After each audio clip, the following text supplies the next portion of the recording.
Nazy's hands trembled as she held the champagne tray, pretending not to hear the conversation happening 3 feet away from her in the VIP lounge of Club Noir. Thursday, 11 p.m. When he leaves the Summit restaurant on 5th. The voice belonged to Viktor Petrov, a man whose face she'd learned to avoid during her 6 months working Seoul's underground circuit.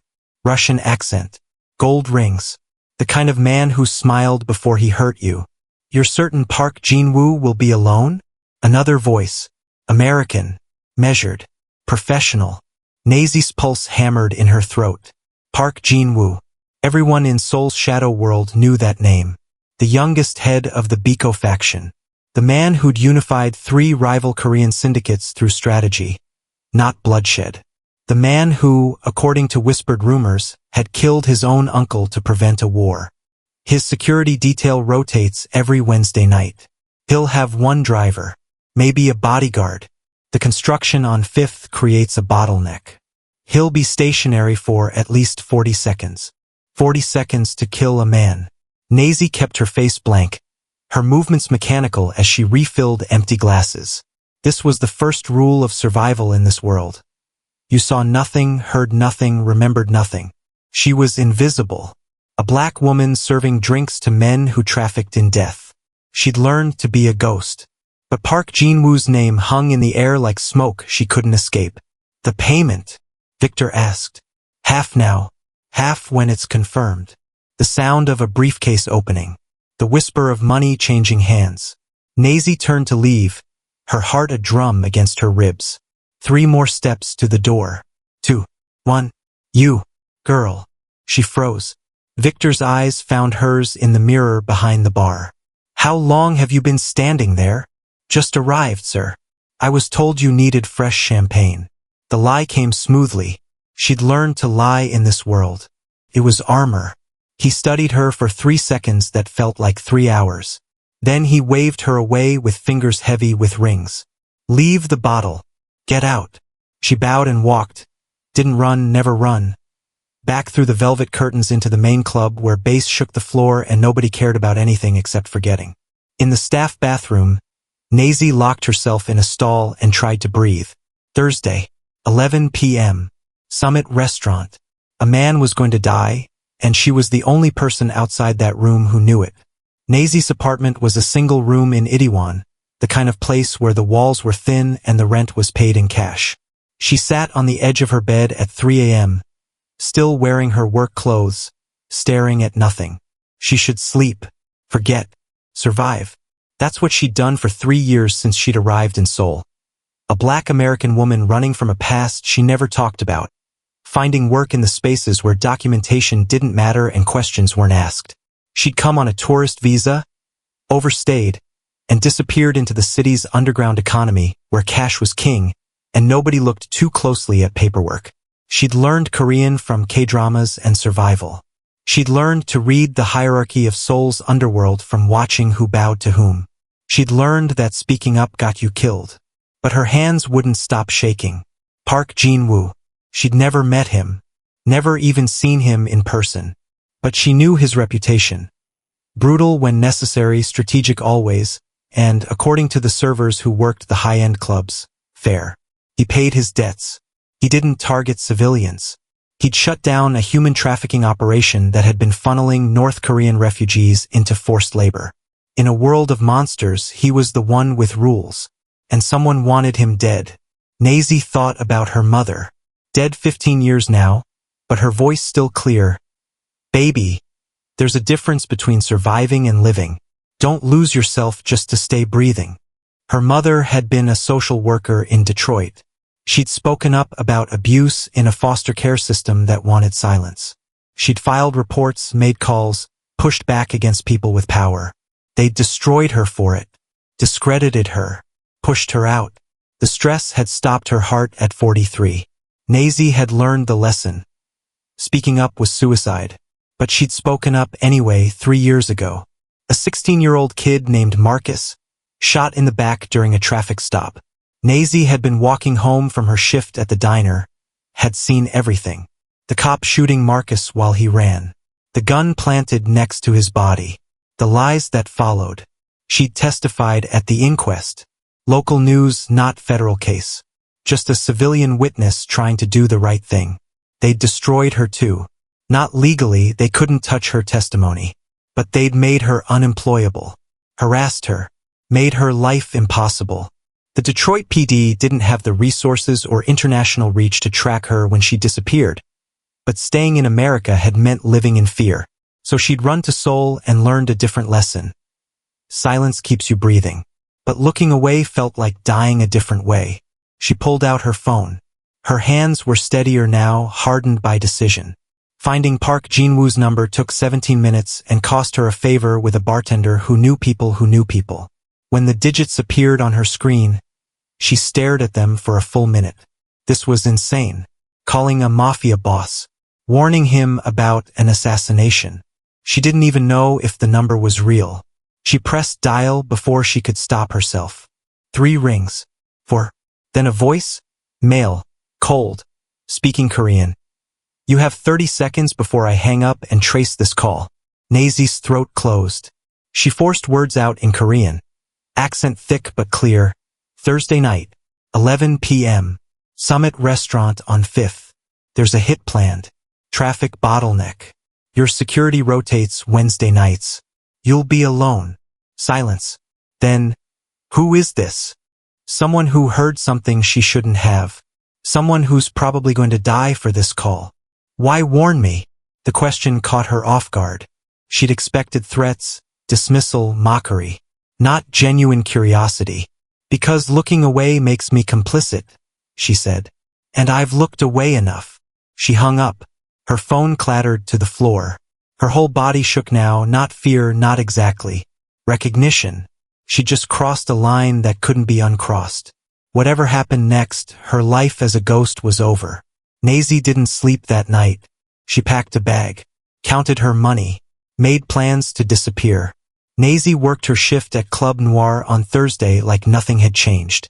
She smiled, served drinks, avoided Viktor Petrov's section entirely. At 10:55 p.m., she was in the storage room checking inventory when she heard the commotion. Voices raised. Not the usual drunken chaos. Something else. She cracked the door open and saw Victor storming through the club, his face a mask of rage, phone pressed to his ear. Don't care about your excuses. He wasn't there. The entire operation was blown because he wasn't there. Nazy closed the door softly, pressed her back against it, and smiled despite herself. He'd listened. Park Jin-woo had changed his route. He was alive. She should have felt relief. Instead, she felt the weight of consequence settling over her shoulders like a burial shroud. Because Victor was smart. Victor would ask questions. Victor would remember a black server who'd been in the VIP lounge at exactly the wrong time. Nazy finished her shift. Walked home through streets that suddenly felt like they had too many eyes. She made it to her apartment building before she saw him. A man. Korean. Early 30s. Expensive suit that didn't quite hide the gun at his hip.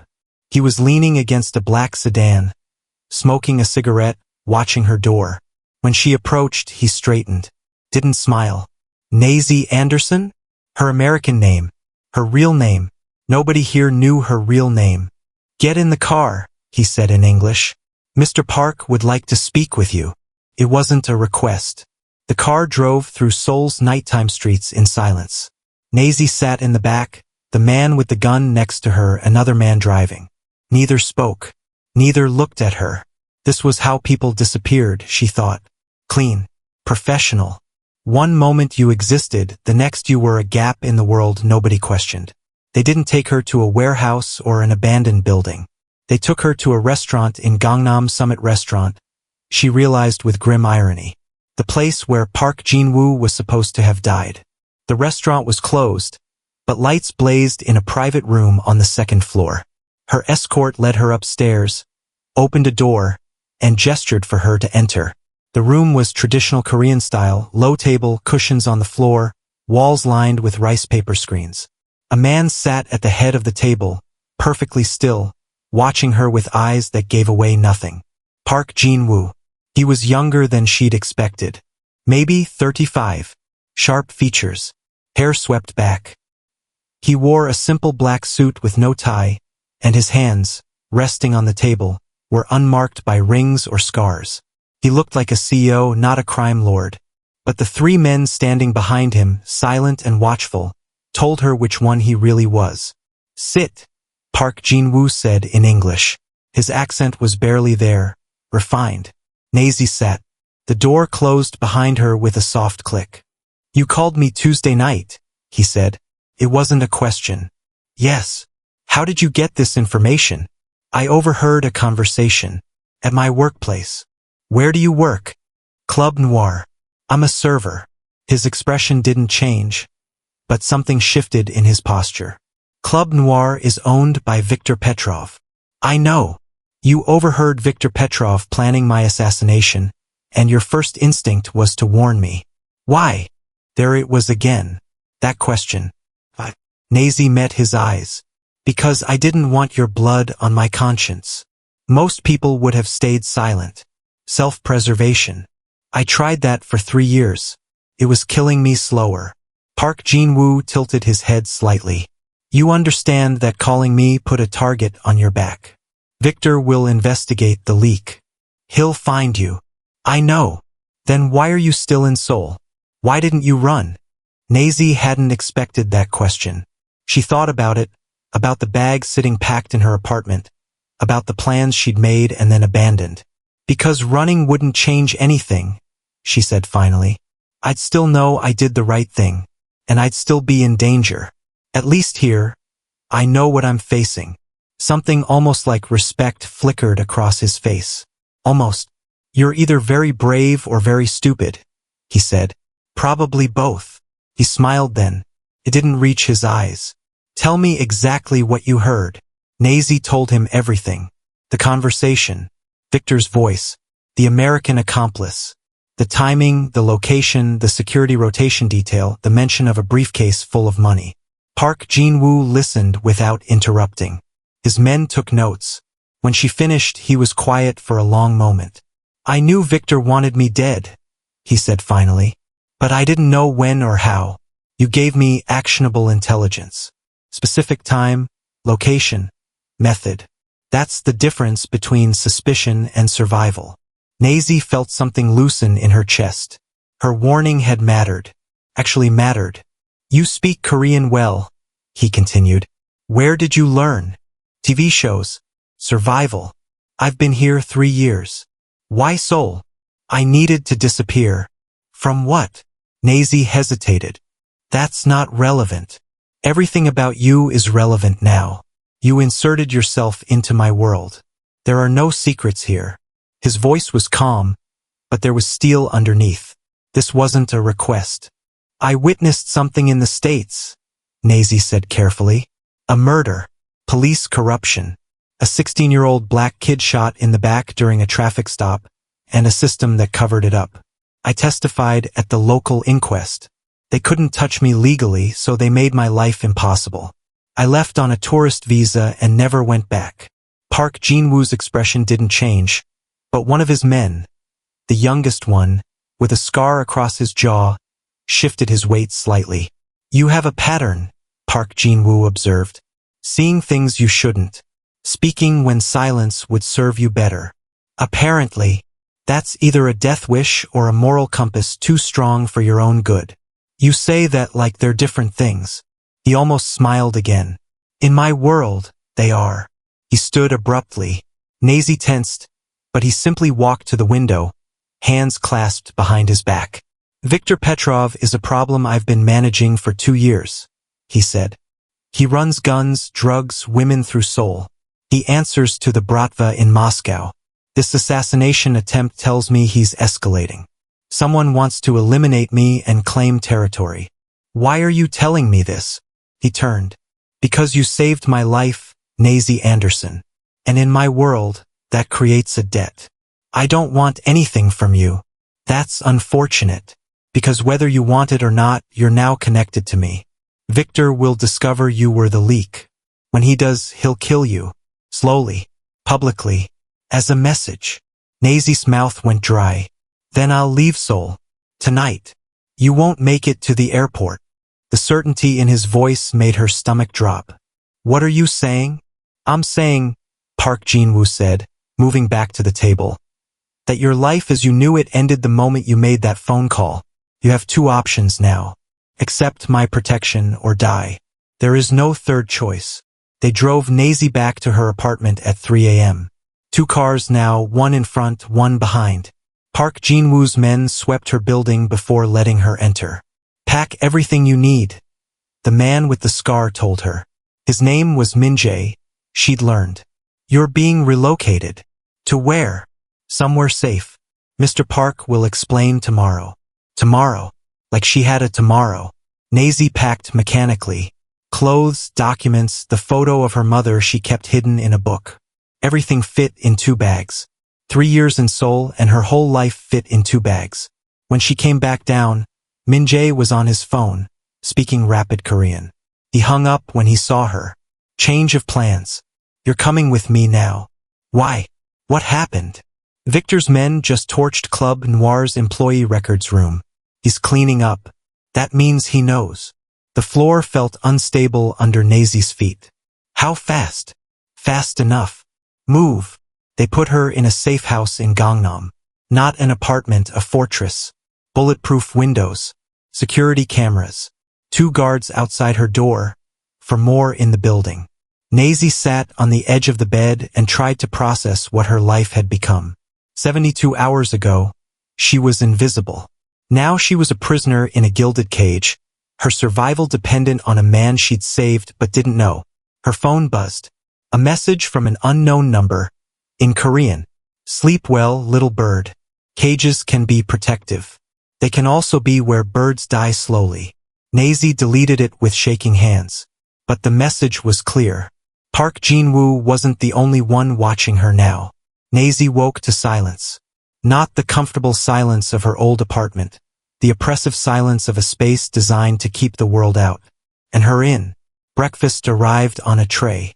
Expensive food she didn't have an appetite for. The woman who brought it, middle-aged, Korean, kind eyes, introduced herself as Mrs. Cho. Mr. Park asked me to help you settle in, she said in English.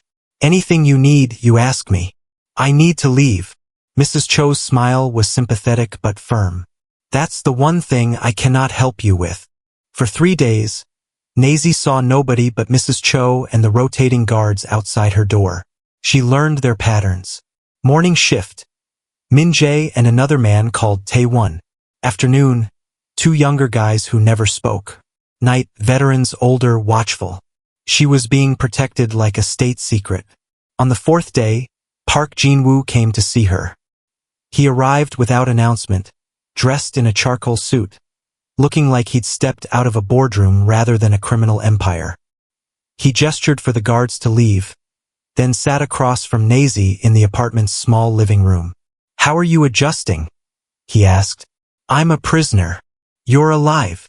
Those aren't mutually exclusive concepts. A flicker of amusement crossed his face. No, they're not. He produced a tablet, slid it across the coffee table toward her. On the screen was a news article in Korean. Nazy's reading was rough, but she caught the keywords. Explosion, Club Noir, 3 dead. Victor burned the club 2 nights ago, Park Jin-woo said. Killed everyone who worked there that night. He's looking for you. Nazy's stomach turned. The people I worked with, most escaped, but 3 didn't. 2 servers and a bartender. Victor made sure their deaths were public. He's sending a message. What message?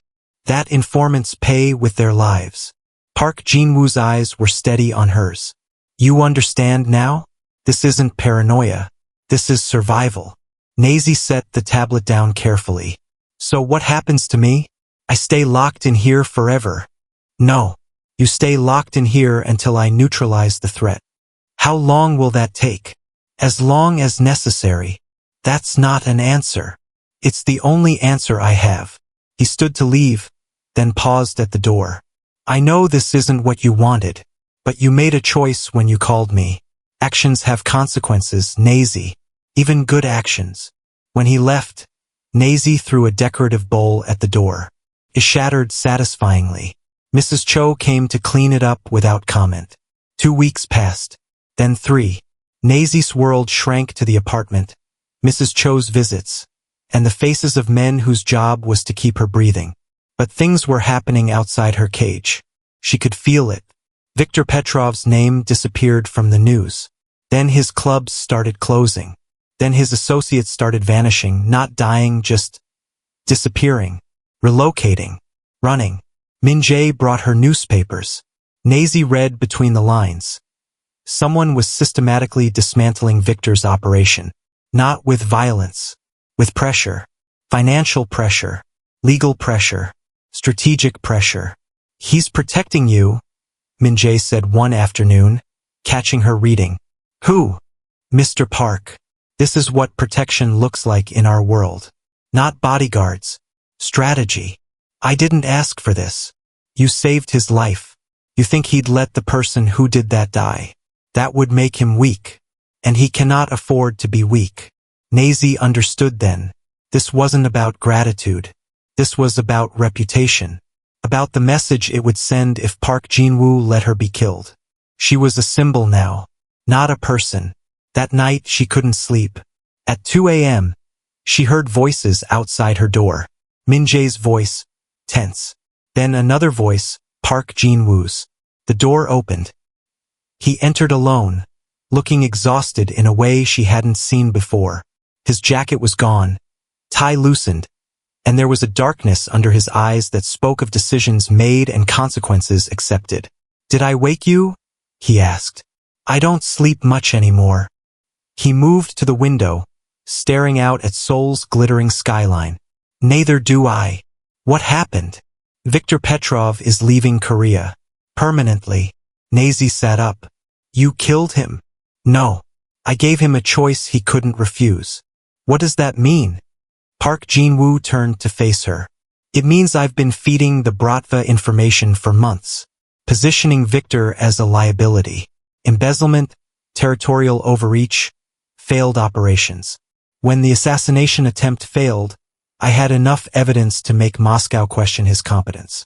I offered him an alternative. Liquidate his Seoul operations, relocate to Southeast Asia with my protection, and I'd stop feeding intelligence to his bosses. He took it. So I'm safe. From Viktor? Yes. His expression darkened. From the consequences of Viktor's departure? That's more complicated. Explain.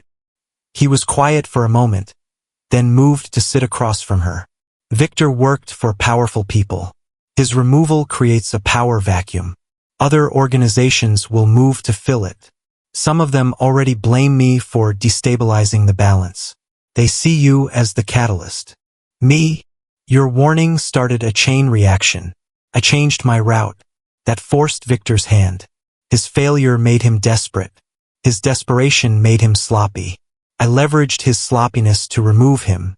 But removal creates opportunity for others. And some of those others want revenge. Nazy's head spun. So I traded one enemy for multiple enemies? You traded immediate death for complicated danger. It's an improvement. Doesn't feel like one. Park Jin-woo leaned forward, elbows on his knees. I know this isn't the life you chose, but it's the life you have now.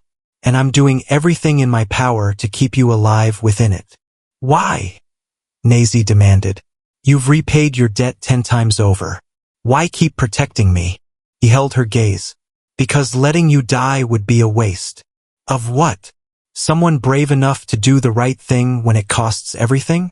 That's rare, especially in my world. It wasn't an answer. Not really. But it was something. A month became 2. The apartment became familiar. Nazy learned to read the guards' moods, learned which ones would talk to her, Min-jae, and which ones wouldn't, everyone else. Park Jin-woo visited irregularly, sometimes weekly, sometimes not for weeks. When he came, it was usually late at night after business she didn't ask about. They didn't talk much. Mostly they shared space, him reviewing documents on his tablet, her reading books Mrs. Cho brought her. But there was something in the silence. Not comfort exactly. Recognition. One night he arrived with blood on his sleeve. Nazy saw it when he reached for the water glass on the table. A dark stain partially hidden by his jacket. "You're hurt," she said. "It's nothing. That's not nothing." He looked down at his sleeve like he'd forgotten it was there. "It's not my blood." He saw her expression and sighed. "I'll change." "Did you kill someone tonight?" Park Jin-woo paused halfway to the bathroom. "Does it matter?" "I don't know. Maybe." He turned to face her fully. "Yes, I killed someone tonight. He tried to kill me first. I was faster." "Do you feel anything? When you do that, what do you want me to say? That I enjoy it? I don't. That I regret it? I don't. It's necessity, Nazy. Survival. The question isn't whether I feel. It's whether I can still function despite feeling. Can you? Ask me in 10 years. He disappeared into the bathroom. When he emerged, his shirt was different, the blood gone. But something had shifted between them. An understanding. They were both survivors. Just in different kinds of wars. "Tell me about Detroit," he said, settling back into his chair. "Why?" "Because I know everything about your life here, but nothing about what made you who you are." So Nazy told him. About growing up in a city where survival meant watching your back. About her mother who fought systems that didn't want to change. About the shooting she witnessed. A 16-year-old kid named Marcus who'd been pulled over for a broken taillight and ended up dead in the street. "I was walking home from work," she said. "I saw the whole thing. The cop shot him in the back while he was running away. Then they planted a gun. Made it look justified." "You testified?" "I tried. They discredited me. Said I was too far away to see clearly. Said I had a vendetta against police. Said I was mentally unstable. They destroyed my credibility, then my employment, then my housing. I left before they destroyed my life." "So you ran to Seoul?" "I ran to anywhere that wasn't there." Park Jin-woo was quiet. Then, "You keep running toward the fire, don't you? Even when you know it will burn you." "I don't know how to do anything else." "That's going to get you killed." "Probably. But at least I'll die standing up." He smiled, a real smile this time, not the strategic mask he usually wore. "Your trouble, Nazy Anderson. You're one to talk." One afternoon, Nazy found Mrs. Cho in the kitchen preparing tea. The older woman had become something like a friend, the only person Nazy could talk to who wasn't a guard or a crime lord. "Can I ask you something?" Nazy said. "Of course. How long have you worked for Mr. Park?" 12 years. "Why? Why stay in this world?" Mrs. Cho was quiet for a moment, measuring tea leaves with practiced precision. "You think this world is evil, yes? Isn't it? Evil is relative. My husband was a laborer. Worked for a construction company, legitimate, legal, proper. They didn't pay safety violations. He fell from scaffolding. Died. The company buried it in paperwork. No compensation. No justice. The system protected them." She poured hot water, watching the leaves unfurl. "Mr. Park's father heard about it. He made the company pay. Made them change their practices. Took care of my family when the law wouldn't." "So you're saying criminals are better than legitimate businesses?" "I'm saying power corrupts everywhere. But some corruption admits what it is. Other corruption hides behind legitimacy." Mrs. Cho looked at Nazy directly. "You testified against police in America. Did the system protect you?" Nazy's throat tightened. "No." "Did it punish the guilty?" "No." "Then maybe the question isn't legitimate versus criminal. Maybe it's who keeps their promises and who doesn't." The conversation stayed with Nazy. That night, when Min-jae brought dinner, she asked him the same question. "Why do you work for Park Jin-woo?" Min-jae set down the tray. "He saved my life when I was 17. I was running with a gang in Busan. Stupid kid who thought violence made him strong. I witnessed a murder, my own gang's murder. They wanted me dead to keep me quiet. Mr. Park intervened. Gave me a choice. Work for him or run forever. So you're trapped too." "No. I choose this every day." "There's a difference." "Is there?" "Yes. Because Mr. Park never lied to me about what this life would be. He told me I'd see violence. that I might have to do things that haunt me, that loyalty means sacrifice. But he also promised me that if I stood with him, he'd stand with me. And he has, every single time. Even when it costs him? Especially then. That's the difference between him and the others. Most bosses protect themselves first. Mr. Park protects his people. Sometimes at his own expense. Nazy thought about that. About systems that protected themselves versus people who protected others. Do you think I'm crazy? She asked. For warning him? I think you're the sanest person in this whole mess, Min-jae said. You saw something wrong and tried to stop it. That's not crazy. That's human. 3 months after Nazy's world collapsed, Min-jae came to her apartment with a laptop and a grim expression. Mr. Park wanted you to see this, he said. On the screen was a map of Seoul's criminal territories. Red zones, blue zones, green zones, all color-coded for different organizations. What am I looking at? The war your warning prevented. And the war it started. Min-jae clicked through slides. Each one showed organizational charts, financial flows, territory disputes. When Viktor Petrov planned to assassinate Mr. Park, he wasn't acting alone. He was the opening move in a larger play. 3 organizations, Russian, Chinese, Japanese, were planning to carve up Seoul's underworld. Mr. Park was the primary obstacle. Nazy's chest tightened. So my warning saved his life and prevented their takeover. But it also exposed their plan prematurely. They've been scrambling to adapt ever since. How many people have died because of this? Min-jae hesitated. 17 confirmed. Maybe more we don't know about. The number hit Nazy like a physical blow. 17 people are dead because I made a phone call? 17 people are dead because 3 criminal organizations tried to start a war. You didn't cause this, Nazy. You interrupted it. That's a semantic difference. No, it's the difference between guilt and consequence. If you hadn't called, Mr. Park would be dead. The territory war would have happened anyway, but without him to maintain balance, it would have killed hundreds, maybe thousands. You gave him time to prepare, to negotiate, to contain the damage. Nazy stared at the map, at the color-coded territories that represented lives, deaths, power. I thought doing the right thing would feel better than this. Doing the right thing rarely feels good. It just feels necessary. When Park Jin-woo arrived that evening, Nazy was waiting for him. Min-jae showed me the maps, she said. He nodded. I thought you should understand the full scope. 17 people are dead. Yes. Because of me. No.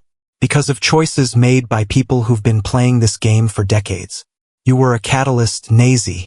Not a cause. Is there a difference? Park Jin-woo moved to sit across from her. Yes.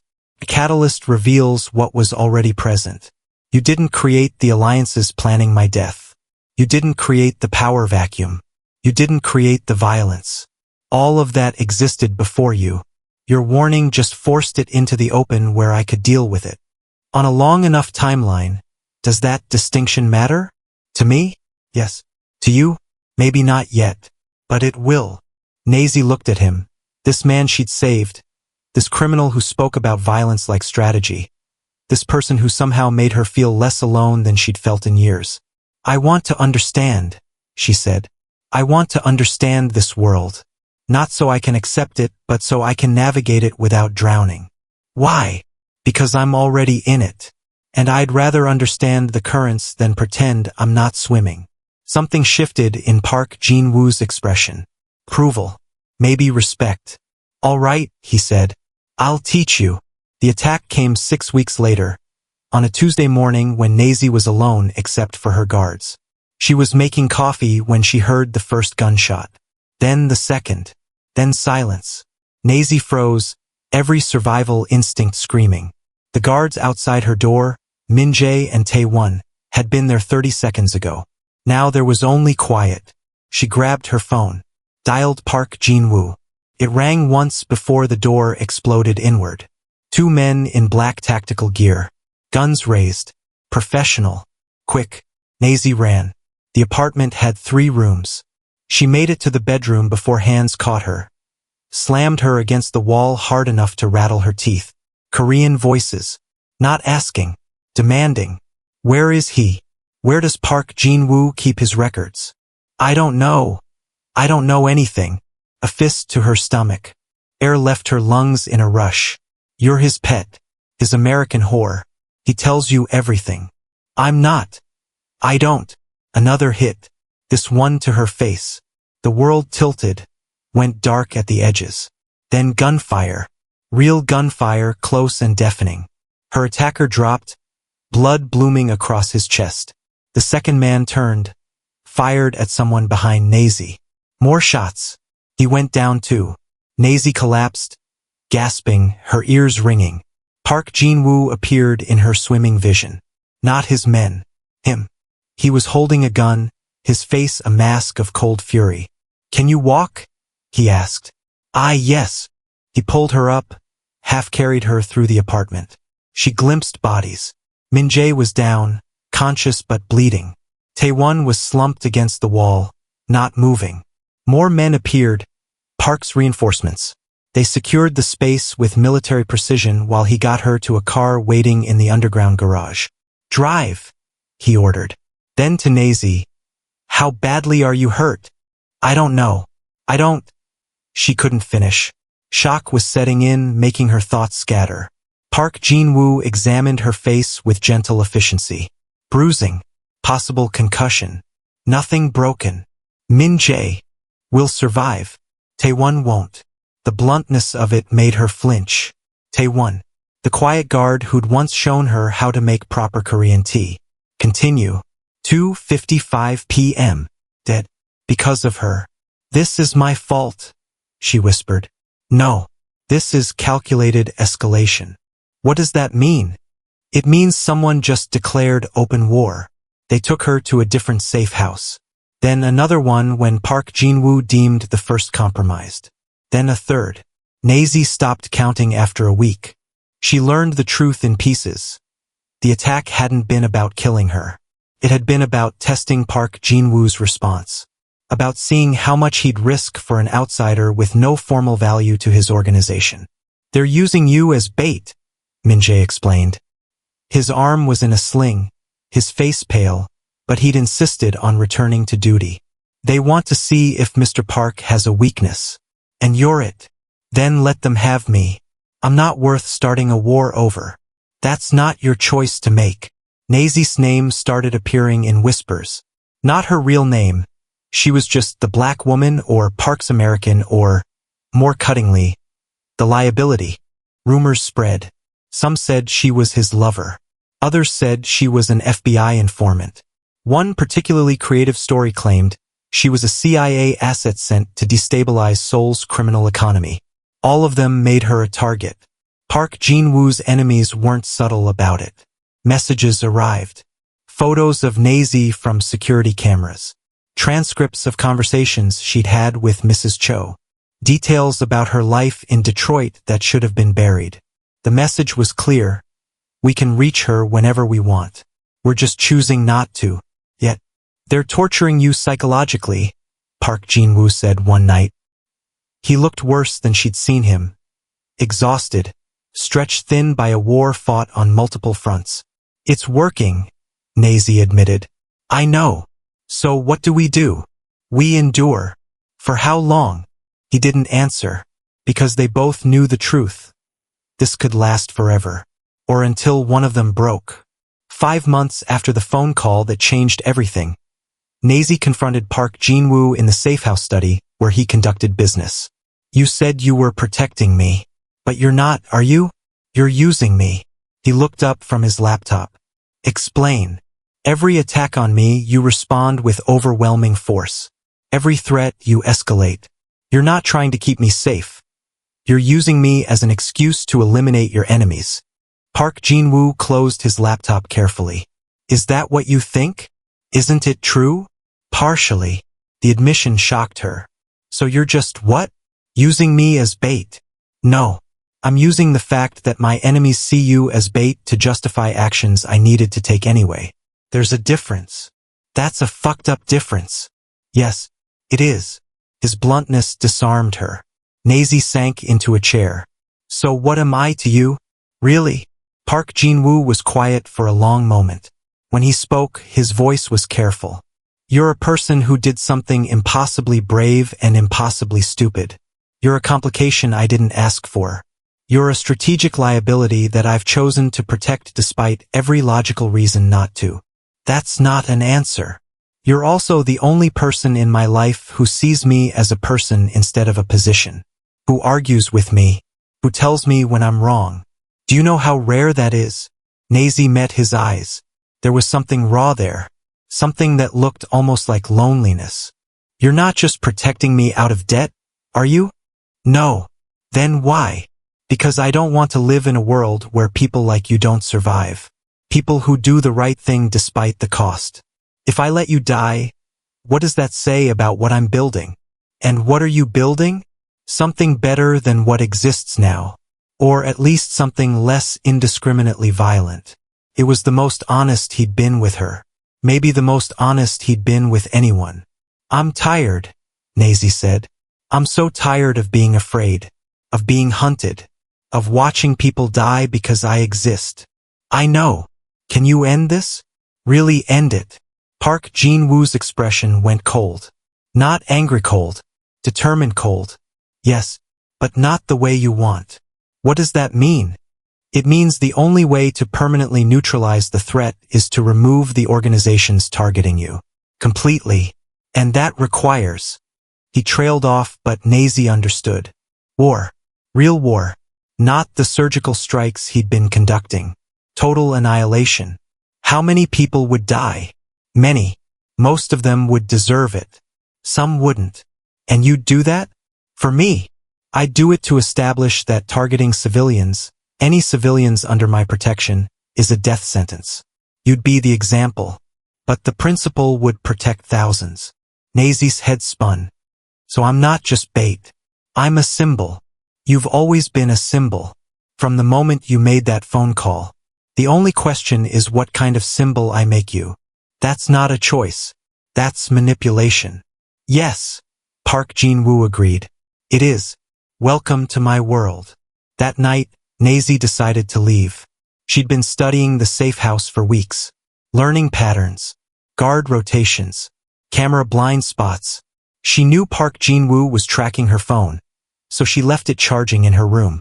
At 3 a.m., she slipped out wearing dark clothes, moving through the shadows she'd memorized. The service entrance had a guard, but he changed positions every 20 minutes. She had a 40-second window. She made it, out into Seoul's night streets. She had cash, a destination, a contact who smuggled people out of Korea, someone she'd learned about from whispered conversations between guards who thought she didn't understand their Korean. She made it to Incheon, to the docks, to the warehouse where the smuggler operated. She made it all the way to the moment when she saw Park Jin-woo leaning against a shipping container, smoking a cigarette, waiting for her. Nazy's heart stopped. I was wondering how long it would take you, he said calmly. You knew. I let you think you could leave. I wanted to see if you would try. The betrayal stung worse than any beating. So this was a test? No. This was a choice. Yours and mine. He dropped the cigarette, crushed it under his shoe. You could have made it onto that ship, Nazy. I wasn't going to stop you. Then why are you here? To ask you a question before you go. Nazy's throat tightened. What question? Do you really think you'll be safer out there? Alone? Without resources? Without protection? My enemies know your face now. They know your name. Running to Cambodia or Vietnam or wherever that ship was headed doesn't change that. So what? I just accept being your prisoner forever. No. You accept being my partner. The word hit her like a slap. Partner. I'm restructuring my organization, making it less about territory and more about influence. Protection.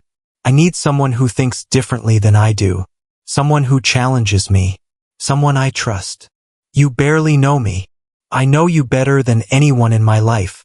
You've seen me at my worst. You've seen what I'm capable of. And you just tried to run rather than accept comfort bought with blood. That tells me everything I need to know about who you are. Nazy's mind raced. This was insane. Partnership with a crime lord. Her mother would be horrified. Everyone she'd known in her old life would be horrified. But that old life was dead. And this new one, terrifying, dangerous, impossible, was the only thing that had made her feel purpose in years. What would partnership look like? Park Jin-woo outlined it. Equal say in strategic decisions, financial stake in the organization, protection and resources, autonomy in her operations. It was everything she'd never wanted, and everything she'd become capable of handling. I need time to think. The ship leaves in an hour. You have until then. Nazy walked the docks alone. Park Jin-woo had dismissed his men, given her space to decide. She thought about her mother, about Marcus, about Taewon and the 3 servers who'd burned in Club Noir and the 17 people dead from a war she'd inadvertently triggered. She thought about Mrs. Cho's words. Maybe the question isn't legitimate versus criminal. Maybe it's who keeps their promises and who doesn't. Park Jin-woo had kept his promises. Every single one. She thought about Min-jae. Mr. Park protects his people. Sometimes at his own expense. She thought about the systems that had destroyed her mother. The police department that had covered up Marcus's murder. The foster care system. The legitimate world that had chewed up everyone she loved and spit them out. And she thought about this world, brutal, honest about its brutality, but bound by codes that meant something. At 4:30 a.m., she found Park Jin-woo still waiting by the shipping container. "I'll stay," she said, "but not as your partner." Confusion crossed his face. "Then as what?" "As an independent operator who works with you. Not for you. With you. I want my own team, my own projects, my own resources to protect people who fall through the cracks. That's more than partnership. That's autonomy. Yes, and if you can't give me that, then the deal's off and I get on that ship." For a long moment, Park Jin-woo just looked at her. Then he smiled, a real smile, full of something like pride. "Done. But I have one condition." "What?" "You let me teach you everything I know about this world. Not as a boss, as a mentor. Because if you're going to operate independently, you need to be able to survive without me." Nazy extended her hand. "Deal." They shook. The weight of it felt different this time. Not obligation. Not debt. Choice. Training began immediately. Not gentle training. Not eased into it training. The kind that assumed she'd either adapt or break. Park Jin-woo assigned her to Min-jae, who taught her to shoot, to fight, to read situations before they became dangerous. She learned the hierarchy of Seoul's underworld, the alliances and grudges that went back decades. She learned to speak Korean with greater confidence and technical vocabulary. Her accent remained thick enough to mark her as an outsider, but she learned to use it as an asset. People underestimated her because of it. She made them regret it. She learned that survival in this world meant being willing to do things she'd once thought unforgivable. But Park Jin-woo also gave her something unexpected, a role that played to her actual strengths. "You see things others miss," he told her. "Patterns, motivations. You read people. That's valuable." He brought her into strategy meetings, let her observe interrogations, asked her opinion on alliance negotiations. At first, his men resented her presence. The black American woman with no history, no credentials, suddenly advising their boss. But Nazy earned their respect the hard way. When a deal with a Chinese syndicate was falling apart over a cultural misunderstanding, Nazy identified the real issue. A translator deliberately sabotaging the negotiation to create conflict. She exposed him, saved the alliance. When an informant's story didn't add up, Nazy caught the inconsistencies that everyone else had missed, prevented an ambush. When a territorial dispute threatened to explode into violence, Nazy found the common ground that let both sides save face. Slowly, she became essential. 3 months into her new role, Park Jin-woo called her to his office. "The Chongryong faction has agreed to a meeting," he said. "They're the last major organization that sees you as a liability. If I can convince them you're an asset, the war ends. What do you need me to do? Come to the meeting. Say nothing unless spoken to. Show them you're not a weakness. The meeting was held in a private room at a traditional Korean restaurant. 7 men sat around the table, all older than Park Jin-woo, all watching her like she was a bomb that might explode. The leader, a man called Kang Dae-young, spoke first. So this is the woman who started a war. This is the woman who prevented one, Park Jin-woo corrected. Semantics. She's cost us all money, stability, peace. She's also identified 3 moles in the last month, prevented 2 ambushes, and brokered an alliance with the Zhang family that's opened new trade routes. Tell me again how she's a liability. Kang's eyes narrowed. She's still an outsider. So was I once. You invested in me anyway. May I speak? Nazy asked in Korean, her accent clear but her grammar perfect. Surprise rippled around the table. Kang gestured for her to continue. I understand I represent risk, she said carefully. I'm foreign, unknown. I disrupted your equilibrium. But I also represent something else. Proof that Park Jin-woo protects his people absolutely. No matter the cost. That's not weakness. That's strength. And it's why his organization is growing while others fracture. Silence. Then Kang laughed. She has teeth. I like that. The tension broke. Not completely, but enough. When they left 2 hours later, Park Jin-woo had his peace treaty. The war was over. Nazy should have felt relief. Instead, she felt purpose. Park Jin-woo kept his word. He gave her resources, a team, autonomy to build something of her own. She called it the Gray Line Project. It wasn't flashy. It wasn't profitable. But it filled a gap that existed in Seoul's underworld. Protection for the people caught in the crossfire. Servers who witnessed crimes they shouldn't have. Families threatened by loan sharks. Women trying to escape trafficking operations. Kids running from gang recruitment. Nazy extracted them. Negotiated safe passage. Created new identities. Found them legitimate work. She used Park Jin-woo's connections and feared reputation as leverage. But the operation was hers. Her team. Her rules. Her conscience guiding every decision. For the first time since Detroit, Nazy felt like she was building something that mattered. 6 months into the Gray Line Project, she was working late in her new office when Park Jin-woo appeared at her door. Do you have a minute? Always. He entered, looking unusually uncertain. In his hands was a leather folder. I need to tell you something, he said. About the night you called me. Nazy set down her pen. Okay. I knew Victor wanted me dead. I'd known for months. I was watching him, waiting for him to make a move, so I could use it against him. I know. You told me that. What I didn't tell you was how close I came to ignoring your warning. Nazy's blood went cold. What? Park Jin-woo sat down heavily.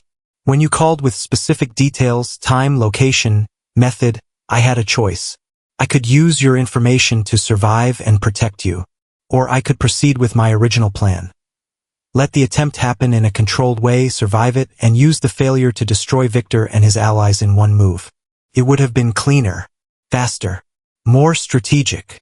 So why didn't you? Because using your call that way would have meant using you. Your guilt, your fear, your gratitude. It would have turned your bravery into my leverage. And I realized I didn't want to be the kind of person who does that. Nazy processed this slowly. So you chose the harder path because of me? I chose integrity over strategy because of you. Because watching you sacrifice everything to do the right thing made me want to be someone worthy of that sacrifice. He set the leather folder on her desk. What is this? Open it. Inside, account numbers, property deeds, organizational charts, names and photographs of every person in his network. Locations of safe houses. Financial records. Everything. Nazy's hands shook as she flipped through pages. I don't understand. Everything I've built. Every secret. Every vulnerability. It's yours now. This could destroy you. Yes. Why would you do this? Park Jin-woo leaned forward, his eyes holding hers. Because you saved my life by trusting me with information that could have gotten you killed. I'm repaying you the only way that has true meaning. By trusting you with information that could get me killed. This is insane. No. This is the only move that makes sense. You'll never truly be free while I hold all the power. Now you hold half. If you want to leave, you can burn me to the ground and walk away. If you want to stay, we build something together. But either way, the choice is genuinely yours. Nazy stared at the documents. Names, locations, financial flows, everything needed to dismantle Park Jin-woo's entire operation. Her mother's voice echoed. There's a difference between surviving and living. This was living. Terrifying, impossible, genuine living. I could sell this to your enemies for millions, she said. I know. I could destroy everything you've built. I'm counting on it, he said quietly. If I ever become the kind of man who deserves destruction. The weight of it settled over her. Not obligation, not debt, trust. Real, terrifying, absolute trust. Why now? She asked. Why give me this now? Because 6 months ago you tried to run. And I let you think you could because I wanted you to choose to stay. You did. You chose this world, this work, this partnership. Now I'm choosing you. Completely. Nazy closed the folder carefully. This is the most unthinkable thing you could have done. Yes. In your world, this kind of vulnerability is suicide. In my old world, yes. But you're helping me build a new one. And in that world, trust has to mean something real. She held his gaze. I'll stay. Not because you gave me this. Because you trusted me enough to give it. Good. Then let's get to work. 1 year after the phone call that changed everything, Nazy stood on a rooftop overlooking Seoul. Her city now. Her home. Park Jin-woo joined her. 2 glasses of whiskey in hand. Thinking about Detroit? He asked. No. Thinking about tomorrow. We have that extraction in Busan. We do. Are you ready? I'm always ready. They clinked glasses. The city glittered below them, beautiful and brutal and theirs. Nazy thought about her mother, about Marcus, about all the people who'd been destroyed by systems that valued power over people. She was part of a system of power now, but she was changing it from the inside. One extraction, one protection, one person at a time. The Gray Line Project had saved 43 people in the last 6 months. 43 lives that would have been destroyed by the machinery of violence. And Park Jin-woo had changed too. His organization was still criminal, still dangerous. But it operated by codes now. Rules about civilians, about children, about proportionality. It wasn't redemption, but it was evolution. Do you regret it? Park Jin-woo asked. The call. Everything that followed. Nazy considered. No. I regret the cost. But not the choice. Good. Because I don't either. She pulled out the leather folder from her bag. He'd given her everything a year ago. She carried it with her always now, not as a threat, but as a reminder. Of trust. Of transformation. Of 2 people who'd saved each other in ways that couldn't be quantified. I've been thinking, she said, about expansion. Tell me. The Gray Line Project works in Seoul. But there are other cities. Other people falling through cracks. What if we expanded? Busan. Tokyo. Bangkok. Park Jin-woo smiled. You're thinking like an empire builder. I'm thinking like someone who wants to protect as many people as possible. You taught me that power without purpose is just violence. But purpose without power is just wishing. When did you get so wise? I learned from the best. They drank their whiskey and watched the city breathe. 2 people who'd risked everything for the right thing and somehow found a way to survive it. The future was uncertain, dangerous, impossible to predict, but they'd face it together on their own terms. Down below, Nazy's phone buzzed. A message from her team. Another extraction request.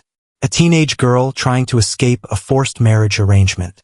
Her family had connections to a minor gang. She needed help. Nazy showed Park Jin-woo the message. He read it, nodded. How many people will you need? 4. Plus Min-jae for negotiation. You have them. When? Tonight. He raised his glass. To tonight, then. And to building something worth protecting. Nazy clinked her glass against his. To doing the unthinkable. Which part? All of it.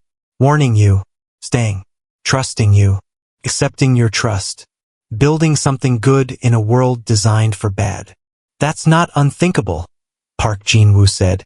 That's just brave. Maybe they're the same thing. Maybe they are. They finished their whiskey as the sun set over Seoul.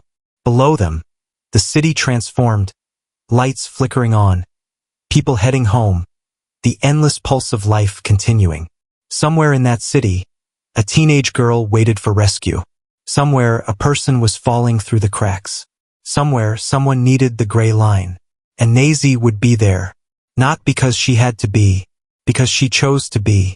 That was the most unthinkable repayment of all. Not salvation, not safety, but transformation. She'd risked her life to save his. He'd repaid her by giving her the power to destroy him completely. And in that exchange of absolute vulnerability, they'd found something neither expected. Partnership built on trust so complete it bordered on insanity. In their world, that was called evolution. In any world, it was called extraordinary. She risked her life to warn him. He repaid her by placing his life in her hands. Not with protection, not with gratitude, but with trust so absolute it changed them both forever. And in a world built on power, that was the most unthinkable gift of all.